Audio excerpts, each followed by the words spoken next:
Hello दोस्तों, PCS अभ्यास के ऑनलाइन स्टडी प्लेटफॉर्म में मैं निशांत आप सभी का स्वागत करता हूं। और स्क्रीन पे डे 46 का क्वेश्चन दिख रहा होगा आपको। 46वें दिन का भी जो क्वेश्चन है आपका वो टूरिज्म के ऊपर है। क्वेश्चन क्या है कि उत्तर प्रदेश में टूरिज्म की क्या पॉसिबिलिटीज हैं, क्या संभावनाएं हैं और इस संदर्भ में सरकार के क्या एफर्ट्स हैं, सरकार के क्या प्रयास किए गए हैं, उसको आपको समझाना है। यानी क्वेश्चन की दो डिमांड है। एक तो क्या है कि उत्तर प्रदेश में जो टूरिज्म की पॉसिबिलिटीज हैं, पहली बात ये मेन डिमांड है, इसको आपको समझाना है। दूसरा गवर्नमेंट के एफर्ट, गवर्नमेंट क्या एफर्ट कर रही है कि उत्तर प्रदेश में टूरिज्म को बढ़ावा मिल सके। तो ये दो क्या है, ये दो उत्तर की मुख्य मांगे हैं। अब हम लोग अपने क्वेश्चन को आगे बढ़ाते हैं। देखो हर बार की तरह वही बात कि भैया आपके आंसर के तीन पार्ट होने चाहिए, इंट्रो, मेन बॉडी और कंक्लूजन। और कंक्लूजन आपको होना चाहिए, तीन पार्ट्स। अच्छा आप कभी लिखोगे तो इंट्रो, मेन बॉडी और कंक्लूजन हेडिंग नहीं देना है। हो सकता है कोई पहली बार क्लास दे रहा हो, देख रहा हो तो बता रहे हैं। अब देखो इंट्रो मैंने हमेशा बोला वर्ड लिमिट कितना होना चाहिए, मैक्सिमम 10%। ठीक है, तो आप कोशिश करो कि 20 to 25 वर्ड मैक्स जाओ, आपका क्या कंप्लीट हो जाए, इंट्रो कंप्लीट हो जाए। 20 to 25 वर्ड में आपका कोशिश होना चाहिए क्या, कंक्लूजन खत्म करने का। अब आपके पास जो बचे वर्ड लिमिट्स है यानी 150 to 160 वर्ड, ये आप मेन बॉडी में रखो। ठीक है, इसे आप मेन बॉडी में रखना है। अब हम लोग यहां से स्टार्ट करते हैं। देखो इंट्रो समझने की कोशिश करते हैं। यूपी में अभी इंट्रो आप क्या कर सकते हो, किसी डाटा से स्टार्ट कर सकते हो। ठीक है, टूरिज्म के ऊपर ध्यान दोगे, पर्यटन मंत्रालय के द्वारा रिपोर्ट्स जारी की जाती हैं। जैसे भारत में पर्यटन नाम से एक रिपोर्ट आती रहती है। ठीक है, अब उस रिपोर्ट में भारत में कितने टूरिस्ट हैं, कितने फॉरेनर्स हैं, मुख्य प्रमुख स्थल कौन से हैं, उस रिपोर्ट में बताई जाती है। तो वहां से हम लोग इंट्रो स्टार्ट करते हैं। अभी हाल ही में पर्यटन मंत्रालय के आप साइट पे देखोगे तो जो उत्तर प्रदेश में पर्यटन है उसके ऊपर एक डाटा आया है कि 31.8 करोड़ इतने टूरिस्ट यूपी में आए हैं। ठीक है, कब, 2022-23 के ड्यूरेशन में। 2022-23 में कितने 31.8 करोड़ टूरिस्ट आए हैं। और जो मुख्य पर्यटक स्थल बन के निकले हैं वो आपका वाराणसी, ठीक है, काशी विश्वनाथ कॉरिडोर का हमको पता है कि निर्माण किया गया। ठीक है, मथुरा और अयोध्या, ये तीन मेन लोकेशन बन के निकले हैं, मुख्य टूरिज्म स्पॉट या स्थल बने हैं। अब देखो कहीं ना कहीं इन तीनों का संबंध किससे है, ये तीनों कहीं ना कहीं क्या है, रिलीजियस प्लेसेस हैं या आध्यात्मिक प्लेस, हम लोग ये भी कह सकते हैं। आध्यात्मिक प्लेसेस भी है या रिलीजियस धार्मिक प्लेसेस भी है। ठीक है, ध्यान देना। तो आप इंट्रो में लिखने निकल है, आप भारत में पर्यटन रिपोर्ट या किसी रिपोर्ट से स्टार्ट करो जिसमें यूपी से संबंधित बातें हो कि भाई फॉरेनर्स कितने आए। ठीक है, यूपी में का टूरिज्म में रैंकिंग कितना है, इन बातों से आप इंट्रो को स्टार्ट कर लो। अब देखो उत्तर प्रदेश में पर्यटन की संभावनाएं तो हैं सभी सेक्टर में, चाहे वो धार्मिक पर्यटन की बात करो, चाहे वो आप इको टूरिज्म की बात करो। आप यूपी में रिवर्स हैं, हमको तक कि गंगा यमुना रिवर बैंक जो वो है वो यहीं पे है। तो हमारे लिए क्या है कि हम लोग वाटर टूरिज्म देख सकते हैं। कई सारे हमारे यहाँ लेक्स हैं। ठीक है, हमारे यहाँ लैंगून लेक्स भी मौजूद है, तो हम वाटर टूरिज्म पे बात कर सकते हैं। ठीक है, नेशनल वाटरवेज 1 याद करो आप लोग, तो यानी वाटर टूरिज्म की संभावना है। हमारे यहाँ कई सारे हेरिटेज साइट्स हैं, तो हमारे यहाँ क्या है, हेरिटेज टूरिज्म की संभावनाएं व्याप्त हैं। आप याद करो हेरिटेज आर्क गवर्नमेंट ने बनाया था, तो हमारे पास हेरिटेज की उपस्थिति हमारे यहाँ बताती है कि हमारे यहाँ हेरिटेज टूरिज्म की संभावनाएं हैं। इको टूरिज्म की हमारे यहाँ संभावनाएं हैं, क्योंकि हमारे यहाँ ठीक है बहुत सारे जैसे यूपीपीएससी ने क्वेश्चन भी पूछा है, वन्य जीव पारिस्थितिक पर्यटन सर्किट के ऊपर क्वेश्चन भी बनाई हुई है। तो हमारे यहाँ इको टूरिज्म के ऊपर संभावनाएं व्याप्त हैं। तो बहुत सारी ग्रामीण टूरिज्म की संभावनाएं व्याप्त हैं। इन सब चीजों को हम लोग एक एक करके देखेंगे। तो जब हम मेन बॉडी में आएंगे तो मेन बॉडी में संभावनाएं जो पॉसिबिलिटीज हैं, आप हेडिंग डालना संभावनाएं या पॉसिबिलिटीज, हेडिंग डालना। अब देखो एक चीज यहां से आपको बताना चाहूंगा।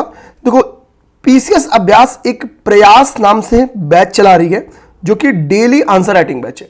जीएस 5 और 6 के लिए पहली बैच हमारी कंप्लीट हो चुकी है, जो हमने बैच 2 स्टार्ट किया है। ठीक है, बैच 2 स्टार्ट किया है, इसमें मैक्सिमम 2 दिन और एडमिशन चलने वाले हैं। इसके बाद से 10 दिन बाद फिर से एडमिशन स्टार्ट होगा एक सेकेंड बैच में, तो बाकी लोग वहां एडमिशन ले लेना, ठीक है। तो ये मैक्सिमम आज और कल इसमें एडमिशन 2 दिन चलेगा। इसके बाद से जो भी लोग को एडमिशन लेना होगा वो 10 दिन बाद एक बैच स्टार्ट होगा, या 8 दिन बाद, एक वीक बाद, उस समय आप लोग बैचेस में एडमिशन लेना, क्योंकि ठीक है जो हमारा मिड बैच रहेगा उस वक्त क्लोज हो जाएगा, फिर हम लोग अपना सेकंड मिड बैच स्टार्ट कर देंगे, तो आप उससे जुड़ जाना। इसमें क्या है कि भाई आपको 50 टॉपिक्स 2 मिनट में समझा दूंगा बस। 50 टॉपिक्स आपको पहले दिए जाते हैं। 50 टॉपिक पहले देने का मतलब ये होता है कि आप इन 50 टॉपिक पे अपनी पकड़ बना लें, अपना एक शॉर्ट नोट्स तैयार करो। इसके बाद से डेली आपको पता रहता है कि मेरे इस टॉपिक से क्वेश्चन आज आने वाला है, तो आप अपने उस टॉपिक का रिवीजन करो किसी भी टेक्स्ट बुक से, जो आपके पास टेक्स्ट बुक मौजूद हो, आपके पास घटना चक्र की टेक्स्ट बुक मौजूद हो, आपके पास दृष्टि की टेक्स्ट बुक मौजूद हो, आपके पास पीडब्ल्यू की टेक्स्ट बुक मौजूद हो, किसी की भी टेक्स्ट बुक मौजूद हो, ठीक है। आप उनके टेक्स्ट बुक से क्या करो, रिवीजन करो और उस टॉपिक के आंसर लिखो। हो सकता हो कि हम जो क्वेश्चंस दे रहे हो वो जो आपके टेक्स्ट बुक से उस टॉपिक से ना आए, या आप उस टॉपिक को गूगल भी करके पढ़ो, तो हो सकता हो कि उस डायमेंशन को ना पकड़ पाओ। तो क्वेश्चन के मॉडल आंसर्स दिए जाएंगे, मॉडल आंसर्स के थ्रू एक बार उस टॉपिक को बेहतरीन तैयार करिए। क्योंकि देखो 15 अगस्त तक अभी आप मुख्य परीक्षा पे काम जरूर करो, ठीक है, और उसके बाद से प्रीलिम्स फोकस हो जाओ। प्रीलिम्स के लिए भी हमने टेस्ट सीरीज स्टार्ट की है, ठीक है। इन सब की जानकारी के लिए आपको क्या करना होगा, भैया ये नंबर आपको दिख रहा होगा 7800043424। आपको इस पर व्हाट्सएप कर लेना होगा। अगर आपको आंसर राइटिंग बैच के बारे में जानकारी चाहिए तो आप लिख देना कि हमको मेंस आंसर राइटिंग बैच के बारे में जानकारी चाहिए, डिटेल भेज दिया जाएगा। और अगर आपको टेस्ट सीरीज आरओ या यूपीपीएससी की ज्वाइन करना हो उसकी डिटेल भी आप पे मिल जाएगी। तो डिटेल बताएंगे तो टाइम लगेगा, तो डिटेल नहीं बताएंगे, आप यहां पे संपर्क करोगे तो आपको डिटेल मिल जाएगा। अब आते हैं हम लोग संभावनाएं के ऊपर। तो पहले मैंने आपको क्या संभावना मिली, अब देखो मैं आपको प्रीलिम्स से बहुत सारी चीजें लगाऊंगा और प्री के फैक्ट्स तो नहीं बताऊंगा, क्योंकि अभी सामने प्रीलिम्स है, तो मैं उम्मीद करूंगा आप लोग प्रीलिम्स तैयार करोगे। तो आप हेडिंग डालते हो रिलीजियस टूरिज्म, रिलीजियस टूरिज्म। भाई धार्मिक पर्यटन की संभावनाएं हमारे यहां व्याप्त है। अब कैसे व्याप्त है मैं आपको समझाता हूं। देखो उत्तर प्रदेश क्या है, हिंदुज्म का, फिर बौद्धिज्म आता है, बौद्धिज्म का, जैनिज्म का, और बाद में इस्लाम आता है। इन सभी का क्या है, हम लोग कह सकते हैं ये सभी धार्मिक समूह यहां पे रहते हैं।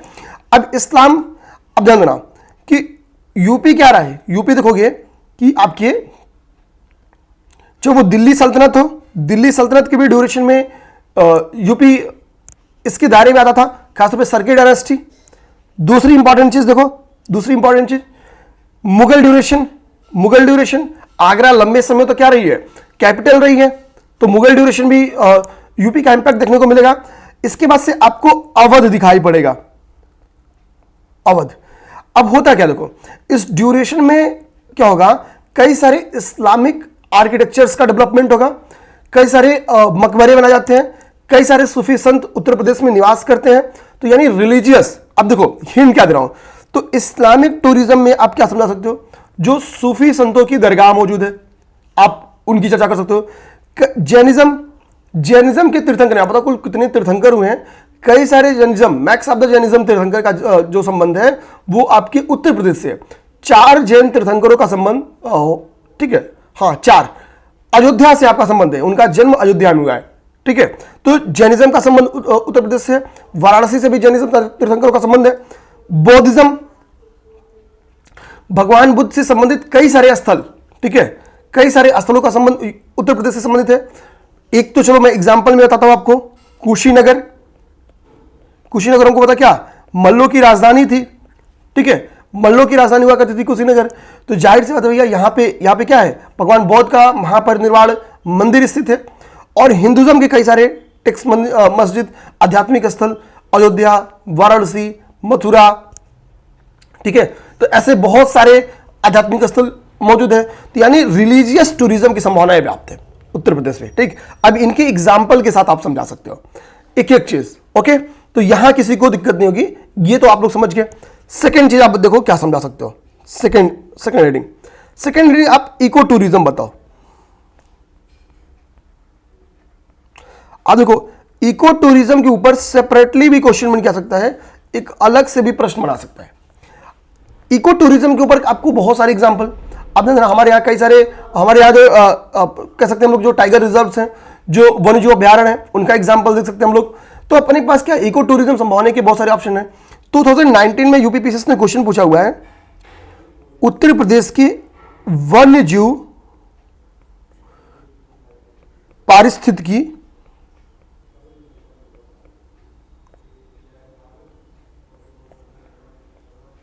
पर्यटन सर्किट,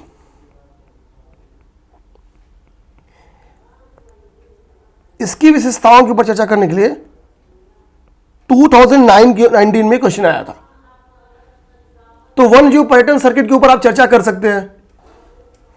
ओके, यहां पे क्या है आप मैं बताता हूं, आप चाहो तो इस क्वेश्चन को मैं सॉल्व कराऊंगा, ठीक है, आने वाले दिनों में इस क्वेश्चन को मैं सॉल्व करा दूंगा आपको। ओके, यहां पे दिक्कत नहीं है। तो यानी इको टूरिज्म आप क्या समझा सकते हो, जितने आपके वन्य जीव अभ्यारण्य है, वन्य जीव अभ्यारण्यों पे चर्चा कर सकते, एग्जाम्पल के साथ चर्चा कर सकते हो, ठीक है, टाइगर रिजर्व पे चर्चा कर सकते हो, ठीक है, वेटलैंड्स पे चर्चा कर सकते हो, आर्द्रभूमि, इनके ऊपर बता सकते हो कि ये चीज मौजूद है, यानी इको टूरिज्म की संभावना हमारे यहां व्याप्त है। अब आ जाओ थर्ड एग्जांपल, आप लिखो थर्ड एग्जांपल में सबसे बेहतरीन एग्जांपल क्या आपका बनेगा, वो आपका है रूरल टूरिज्म, यानी ग्रामीण पर्यटन, यानी रूरल टूरिज्म। अब क्या देखो ग्रामीण पर्यटन में आप क्या समझाओगे, अब देखो यहां पे समझाने के आपके पास बहुत सारे ऑप्शन है। आप हस्तशिल्प में, ठीक है, आप यहां पे एग्जांपल लिखो हस्तशिल्प प्लस सस्टेनेबल एग्रीकल्चर,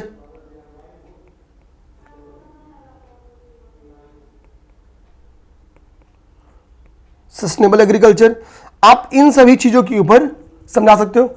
अभी इसका सबसे करेंट का एग्जांपल मैं आपको बताऊं तो यूपी के बाराबंकी जिले में क्या क्या, इसका सबसे सस्टेनेबल एग्रीकल्चर का सबसे बेहतरीन एग्जांपल बता रहा हूं आपको। यूपी के बाराबंकी जिले में करेंट अफेयर का क्वेश्चन है, ठीक है। अभी क्या हुआ है कि एरोमा क्लस्टर स्थापित किया जा रहा है, एरोमा क्लस्टर बनाया गया है, ये ओके, एरोमा क्लस्टर,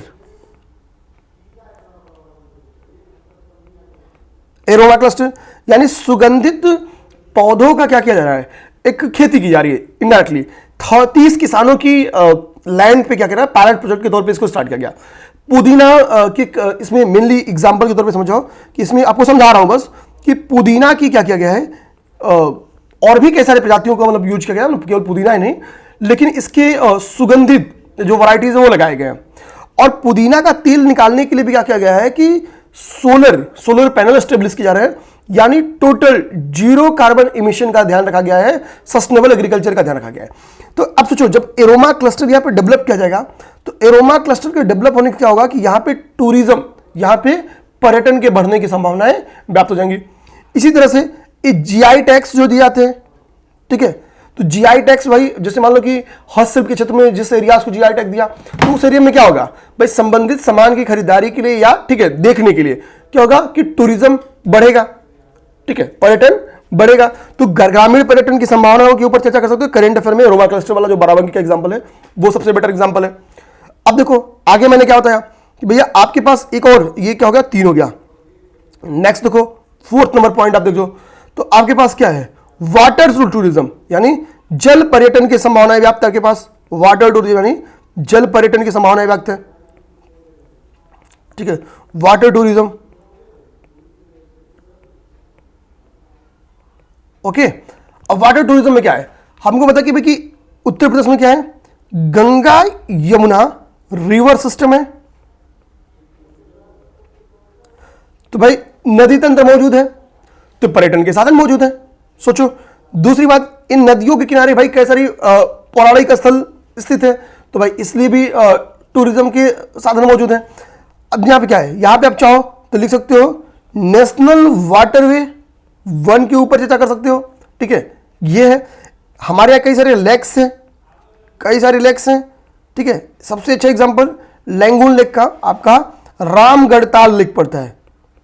आपको इसको केस स्टडी के तौर पर सुना सकते हो रामगढ़ताल झील को। रामगढ़ताल झील क्या है, रामगढ़ताल राप्ती रिवर जो है जिसके किनारे गोरखपुर बसा हुआ है, एक लैंगून लेक है उसका, राप्ती की। यहां क्या है कि आज के 7 साल पहले की ध्यान बात देखोगे, 7-8 साल पहले की, 2017, बिफोर 2017, 17 के पहले, तो आप कभी रामगढ़ ताल में 7 बजे के बाद, यानी जब अंधेरा होता था, तो आप कभी जा नहीं सकते हो। बहुत बदबूदार जगह थी, बहुत ही डरावना जगह था, क्योंकि बहुत बड़ी बड़ी झाड़ियां, सरपत देखने को मिलती थी। तो यानी ये एरिया एक ऐसा एरिया था जहां पे टूरिज्म की तो बात ही मत करो। लोग 6 बजे बाद, 7 बजे के बाद, यानी अंधेरा होता था जब, तो लोग नहीं जाना पसंद करते। तत्काल में क्या हुआ, गवर्नमेंट ने यहां पे बहुत इन्वेस्टमेंट किया। यहीं बगल में ही क्या किया, चिड़ियाघर की स्थापना की गई है। पूरी रामगढ़ताल एरिया का ही डेवलपमेंट कर दिया गया। टूरिज्म का यहां पे ये हाल है कि 5 स्टार होटल्स यहां पे निर्माण किए जा रहे हैं, ठीक है। वाटर टूरिज्म यहां पे डेवलप किया गया है। जैसे आपको क्रूज सर्विसेज जो स्टार्ट की गई है, यूपी गवर्नमेंट ने क्रूज सर्विस स्टार्ट किया ना, यमुना रिवर पे स्टार्ट किया, तो वो क्रूज सर्विस आप आके देखोगे कि इस वक्त रामगढ़ताल लेक में भी वो क्रूज सर्विस चल रही है, ठीक है। तो ये है जल पर्यटन मतलब की संभावनाएं व्याप्त है, ठीक है। तो यूपी में बहुत तगड़ी व्याप्त है। इसका एग्जाम्पल आप रामगढ़ताल लेक से ले सकते हो। चलो ये हो गया। इसके बाद से 5th नंबर आपको हेरिटेज टूरिज्म। हेरिटेज टूरिज्म के ऊपर चर्चा कर सकते हो, ठीक है। धरोहर जो पर्यटन है, अब क्या है, मैंने आपसे इनिशियली बताया कि यूपी देखोगे आप हड़प्पा सभ्यता से ही, हड़प्पा क्या आप देखोगे कि यूपी स्टोन एज से लेके, यूपी में स्टोन एज से लेते आओ तो भैया आपको आज तक के साक्ष्य मिलते हैं। अब देखो स्टोन एज के बाद से आप हड़प्पा ड्यूरेशन में आओ तो हड़प्पा पीरियड के साक्ष्य यहां पे देखने को मिलते हैं। वैदिक पीरियड में आ जाओ तो रामायण महाभारत की भाई जन्मस्थली मानी जाती है, ठीक है।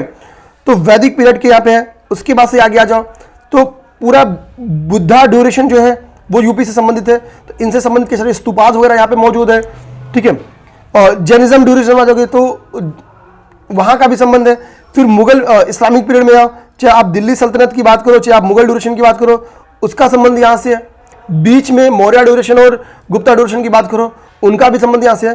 तो इनके द्वारा जिन जिन चीजों का निर्माण किया गया, ठीक है, वो यूपी में मौजूद है, ठीक। तो हेरिटेज टूरिज्म में अभी यूपी गवर्नमेंट ने इसका सबसे अच्छा एग्जांपल आपको बताऊं, हेरिटेज आर्क डेवलप किया है, ठीक है। हेरिटेज आर्क के ऊपर यूपीपीसीएस 2 टाइम क्वेश्चन पूछ चुकी है। हेरिटेज आर्क की क्या इंपॉर्टेंस है, हेरिटेज आर्क का डेवलपमेंट किसके द्वारा किया गया है, उत्तर प्रदेश गवर्नमेंट के द्वारा किया गया है। इसमें क्या किया गया है, वाराणसी, ठीक है, वाराणसी टू लखनऊ और यहां से आगरा चले जाओ, तो एक ऐसे आर्क आपको बनता हुआ दिख रहा होगा। इन 3 लोकेशंस को ऐड करता हुआ एक आर्क बना रही है जो कि टूरिज्म से संबंधित एक आर्क है। अब लखनऊ में भी हेरिटेज साइट्स मौजूद हैं, वाराणसी में भी हेरिटेज साइट्स मौजूद हैं, आगरा में भी हेरिटेज साइट्स मौजूद हैं। तो इन हेरिटेज साइट्स पे क्या है, टूरिज्म खूब होगा, ठीक है, टूरिज्म का विस्तार होगा। इसकी इंपॉर्टेंस आप चाहो तो हमको एक शॉर्ट नोट्स के तौर पे 50 में बता सकते हो, ठीक है, अपनी किसी अदर क्वेश्चन में कि हेरिटेज आर्क की इंपॉर्टेंस पे चर्चा करें। ये 2 बार क्वेश्चन बन के आ चुका है, 2019 और 22, अगर मैं सही हूं तो दोनों साल आया है, या 18 या 22 में आया है, 2 बार आ चुका है ये क्वेश्चन हेरिटेज आर्क पे। तो हेरिटेज टूरिज्म की संभावना है आपने इन पे चर्चा कर सकते हो। आगरा का किला देखो, ताजमहल यहाँ पे देख लो, कई सारे इंपॉर्टेंट मंदिर यहाँ पे मौजूद है, ये देख सकते हो। अब ये सारी चीज आप देखते हो। देखो अब कुछ लोग इन चीजों को समराइज करके सर्किट बेस्ड भी चर्चा कर सकते हो। यूपी गवर्नमेंट क्या है, अब देखो चलो वो प्रयास में बता देता हूं। अब यूपी गवर्नमेंट के एफर्ट देखो, गवर्नमेंट क्या प्रयास कर रही है, गवर्नमेंट के एफर्ट देखो। तो यूपी गवर्नमेंट क्या कर रही है भाई, अब टूरिज्म पॉलिसीज पे काम कर रही है। 2018 में टूरिज्म पॉलिसी लेके आई, फिर 5 वर्ष पूरा होने वाला था तो 2022 में टूरिज्म पॉलिसी लेके आई। तो अभी करंट में क्या है, यूपी टूरिज्म पॉलिसी 2022, इसके ऊपर पूरा डिटेल मैंने एक वीडियो बना दिया है, आप चाहो तो उसको देख लो। टूरिज्म पॉलिसी 2022 में क्या बोली गई है बेसिकली, कि इसको एक इंडस्ट्री, टूरिज्म को एक इंडस्ट्री के रूप में क्या किया जाएगा, तैयार किया जाएगा। और इसके लिए इंडस्ट्री यहां पे डेवलप हो, चाहे होटल इंडस्ट्रीज हो या थीम पार्क्स हो, ठीक है, जो भी हो, तो इंडस्ट्री के रूप में डेवलप किया, पे कई सारी सब्सिडीज की व्यवस्था की गई है, ठीक है। एक काम ये किया गया है, ऊपर से क्या है, इंफ्रा डेवलपमेंट के ऊपर काफी काम कर रही है गवर्नमेंट इसके थ्रू, ठीक। तो टूरिज्म पॉलिसी 2022 में चर्चा कर सकते हो, बहुत डिटेल वीडियो बनाया हूं, तो वहां से आप लोग देख सकते हो टूरिज्म पॉलिसी 2022 के ऊपर। सेकंड चीज आप लोग क्या देख सकते हो कि गवर्नमेंट इंफ्रा डेवलपमेंट पे काम कर रही है, ठीक है। इसकी सबसे अच्छा एग्जांपल क्या है, जो रोड्स का निर्माण हो रहा है, ठीक है, जो विद्युतीकरण यानी जो इलेक्ट्रिसिटी का विस्तार हो रहा है, ठीक है, इलेक्ट्रिसिटी, ठीक है, खास रूप से रूरल टूरिज्म में सबसे ज्यादा इंपॉर्टेंस है इसका, इलेक्ट्रिसिटी का, ठीक है। अर्बन एरिया में तो देख लोगे, एयरपोर्ट्स, यूपी में क्या है, 5 इंटरनेशनल एयरपोर्ट्स हो चुके हैं। एयरपोर्ट्स, ट्रेन, टारगेटेड ट्रेन चल रही है। जैसे अभी मान लो कुंभ मेला का आयोजन होगा, तो कुंभ को टारगेट करते हुए विभिन्न एरिया से क्या होगा कि ट्रेन चलती हैं, तो train services, special train services चल रही है टूरिज्म को ध्यान में रखते हुए, तो ये काम हो रहा है, ठीक है, ये काम हो रहा है, ठीक है। इसी इंफ्रा में चाहो तो एक बात आप और लिख सकते हो, यूपी गवर्नमेंट ने क्या किया था, एक स्वदेश दर्शन स्कीम आई थी, स्वदेश दर्शन स्कीम, इंग्लिश में भी स्वदेश दर्शन स्कीम ही होगा देवनागरी में, ठीक है। तो स्वदेश दर्शन स्कीम के तहत क्या किया, यूपी गवर्नमेंट ने 200 करोड़ रुपीस प्राप्त किया है गवर्नमेंट ऑफ इंडिया से। क्यों? क्योंकि इंफ्रा डेवलप, टूरिज्म के लिए, इंफ्रा डेवलपमेंट के लिए, ठीक है। तो स्वदेश दर्शन स्कीम के तहत यूपी गवर्नमेंट एक थीम, जो एक ब्रांडिंग थीम के ऊपर काम कर रही है।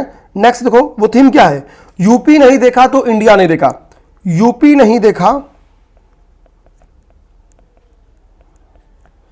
तो इंडिया नहीं देखा, तो इंडिया या भारत नहीं देखा, इस थीम के ऊपर चर्चा कर रही है।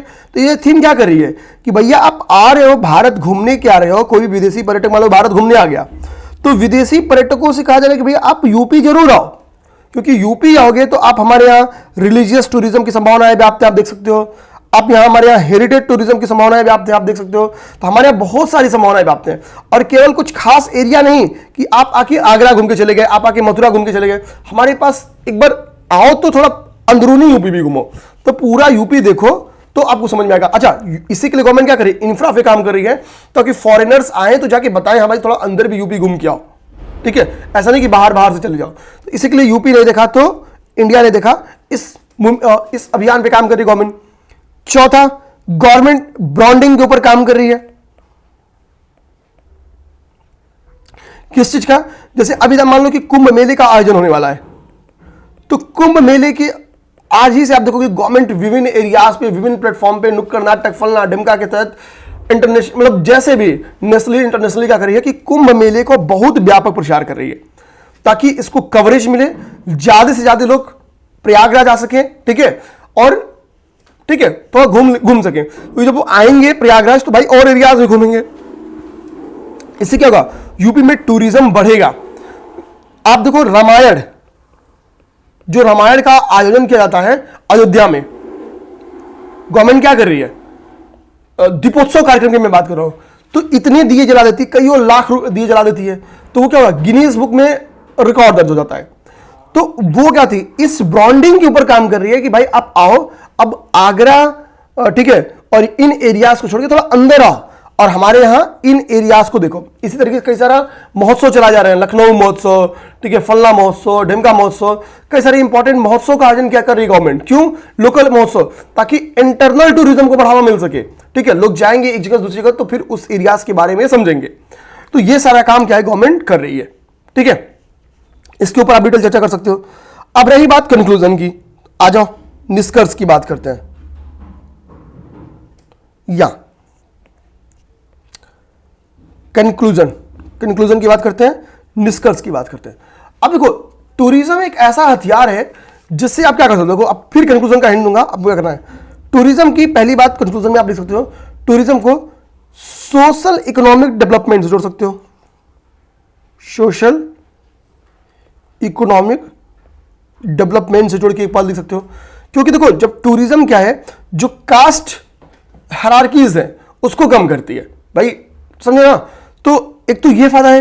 इकोनॉमिकल क्या है भाई, लोग आएंगे तो हमारे यहाँ के लोगों की पर कैपिटा इनकम बढ़ेगा, जो स्टेट की इनकम है उसमें वृद्धि होगी, तो राज्य और लोग यहाँ के इकोनॉमिकली क्या होंगे भैया, सक्षम हो जाएंगे, ठीक है। तो सोशल इकोनॉमिकल डेवलपमेंट के लिए बहुत जरूरी है, ठीक है, सामाजिक आर्थिक जो लाभ है, ठीक है, उसको बढ़ावा मिलता है, विकास को बढ़ावा मिलता है, ठीक, तो ध्यान देना।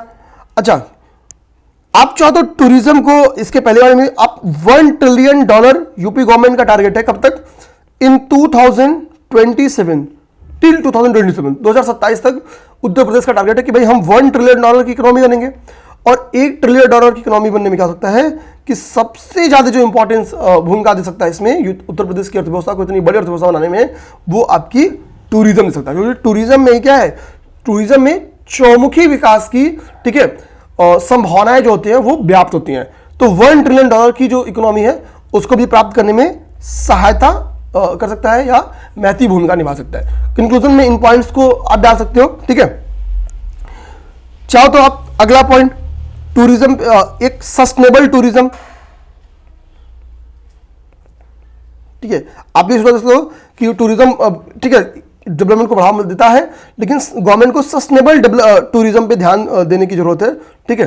सस्टेनेबल टूरिज्म को बढ़ावा मिले, ताकि ऐसा ना हो कि भविष्य ही खराब हो जाए, ठीक है। तो आप इस पे भी काम करते हो, क्योंकि उत्तराखंड वगैरह में क्या हुआ है, कहीं ना कहीं ये दिक्कतें देखने को मिल गई हैं। अब वहां पे गवर्नमेंट क्या करे, सस्टेनेबल टूरिज्म पे ध्यान देना स्टार्ट कर दी है, ठीक। तो इन बातों को आप शामिल कर सकते हो अपने कंक्लूजन में। तो अराउंड 26 मिनट की क्लास हो गई है और यहां से क्लास हमारी खत्म होती है। जो भी दोस्त इस क्लास को देखे होंगे, अगर वीडियो अच्छी लगे तो प्लीज वीडियो को लाइक करना और चैनल को सब्सक्राइब करना, एक बार अपने दोस्तों में शेयर करना, क्योंकि अराउंड 46 डे की हमने आंसर राइटिंग कंप्लीट कर ली है, ठीक है। इस वीक में 50 डे आपका पूरा जाएगा। पूरे जुलाई हम लोग आंसर राइटिंग कराएंगे, फिर अगस्त से क्या करेंगे, चूंकि प्रीलिम्स अब नजदीक आ रहा है तो लोग पैनिक होना स्टार्ट कर रहे हैं, तो हम लोग क्या करेंगे, वहां से प्री फोकस्ड क्लासेस स्टार्ट करेंगे। प्री जैसे कंप्लीट होगा फिर मेंस फोकस स्टार्ट हो जाएंगे। तो कहीं दिक्कत किसी को ना आए, सबके अंतिम रिजल्ट में आपका नाम आए, तो उस अनुरूप काम करना स्टार्ट होगा हमारा, ठीक है। अभी हमारी जो प्री की क्लासेस थोड़ी स्लो है, वो बस 20 दिन बाद बहुत तेज हो जाएंगे, क्योंकि डेली आपको 2-3 क्लासेस मिलना स्टार्ट हो जाएगी, ठीक है। तो ये सारी चीज हो गई। प्रीलिम्स की हमारी टेस्ट सीरीज भी चल रही है, तो जो दोस्त चाहे वो इससे जुड़ सकते हैं। बहुत सस्ता टेस्ट सीरीज स्टार्ट हुआ है, ठीक है। आप एक बार इस पे संपर्क करोगे तो आपको सारी डिटेल्स मिल जाएंगे, पूरे शेड्यूल मिल जाएंगे। आप जरूर देखो, पूरी न्यू टेस्ट बनाई गई है। सबसे बड़ी बात क्या ना, अभी मार्केट में जो टेस्ट सीरीज है वो 17 मार्च को टारगेट करते हुए बनी हुई थी, और हम अभी एकदम न्यू टेस्ट सीरीज लेके आ रहे हैं, ठीक है।